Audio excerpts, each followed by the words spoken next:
नमस्कार, बहुत स्वागत। मैं हूं आपके साथ ऋतु ज्ञानवानी। बात करने वाले हैं जेलेंस्की के यूएस दौरे की। कड़वी यादों के साथ वो पहुंच चुके हैं एक बार फिर से यूएस, ट्रंप से मुलाकात करने।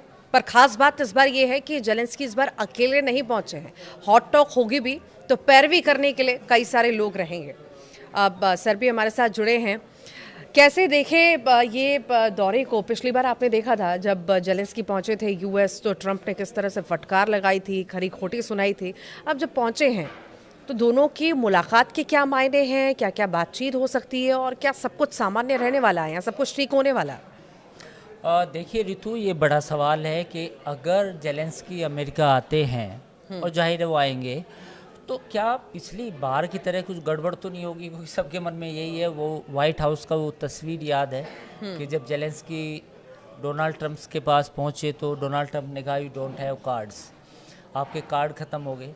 तो इस बार मुद्दा थोड़ा अलग है क्योंकि जेलेंस्की के साथ यूरोपियन यूनियन के कुछ नेता होंगे, कुछ और बड़े स्टेक होल्डर्स होंगे और वो इस बात को तय करेंगे कि भाई अब जो पुतिन और ट्रंप के बीच में जो बातचीत हुई है, अब उसे कहीं किसी मुकाम तक लेके जाना है। अब इसमें दो बातें हैं।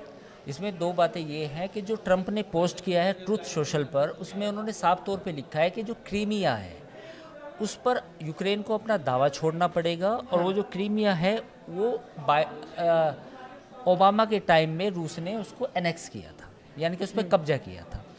दूसरा उसमें पॉइंट ये है कि जो नाटो वाला जो मामला है जिस पर रूस भड़कता है, वो भी इस बातचीत से या पूरे युद्ध खत्म होने की शर्तों से बाहर है। यानी कि जो नाटो का एक्सपेंशन का जो यूरोपियन यूनियन चाहता है या यूरोप चाहता है कि नाटो का मेंबर यूक्रेन बने या और बाकी आसपास के जो मुल्क हैं वो बने, तो वो अब एक्सपेंशन बंद करना होगा। तो ये दो बड़े गतिरोध हैं जिन पर यूक्रेन को सहमति लेनी होगी, मतलब अपनी रजामंदी दिखानी पड़ेगी। साथ ही ट्रंप ने जो बात कही है वो ये बात कही है कि अब ये डिपेंड करता है जेलेंस्की पर। गेम क्या है? गेम ये है कि ट्रंप और पुतिन के बीच में जो बातचीत है, तो पुतिन ने अपना मामला साफ कर दिया ट्रंप के साथ कि मैं इन क्षेत्रों पर कब्जा नहीं छोड़ूंगा। जो इलाके क्रीमिया समेत जो और बाकी इलाके हैं वो मेरे पास रहेंगे और आप जो है उससे बात कर लो, हाँ, जेलेंस्की से। और अगर जेलेंस्की सहमत हो जाए तो ये युद्ध इमीडिएटली ख़त्म हो सकता है। तो अब कहें तो ये गेंद जो है जेलेंस्की के पाले में कर दी गई है पुतिन ने बहुत शानदार तरीके से। अब जेलेंस्की को फैसला लेना है। अब जेलेंस्की और यूरोपियन यूनियन मिलकर क्या फैसला करेंगे, ये एक बड़ा सवाल है। वैसे क्रेडिट लेना पुरानी आदत है अमेरिका की, यूएस की, ट्रंप की।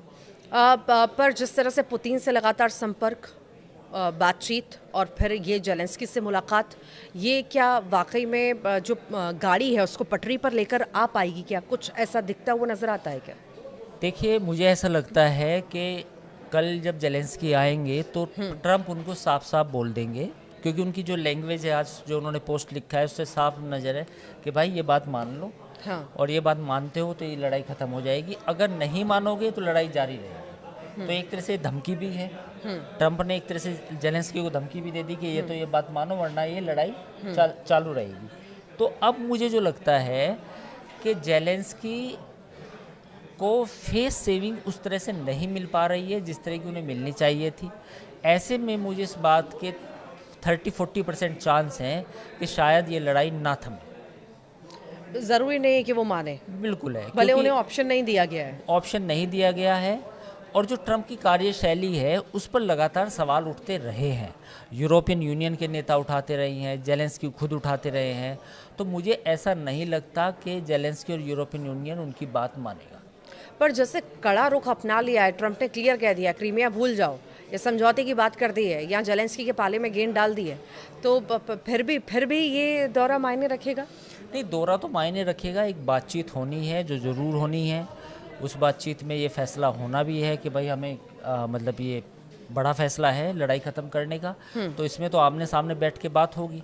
लेकिन इस बात की अब मुझे संभावना कम लग रही है कि शायद कोई सहमति बन पाएगी, क्योंकि जेलेंस्की और यूरोपियन यूनियन के जो 2-3 दिनों में जो बयान आए हैं उससे तो कहीं नरमी के कोई संकेत नहीं है। और जेलेंस्की के लिए बहुत मुश्किल होगा कि अपनी अपनी जो फेस है उसको सामने रखकर, देखिए अगर क्रीमिया पर कोई बात नहीं होती है और जो बाकी इलाके हैं जिस पे रूस का एडवांसमेंट है वो वापस नहीं आते हैं, तो जेलेंस्की के लिए बहुत मुश्किल होगा सत्ता में बने रहना।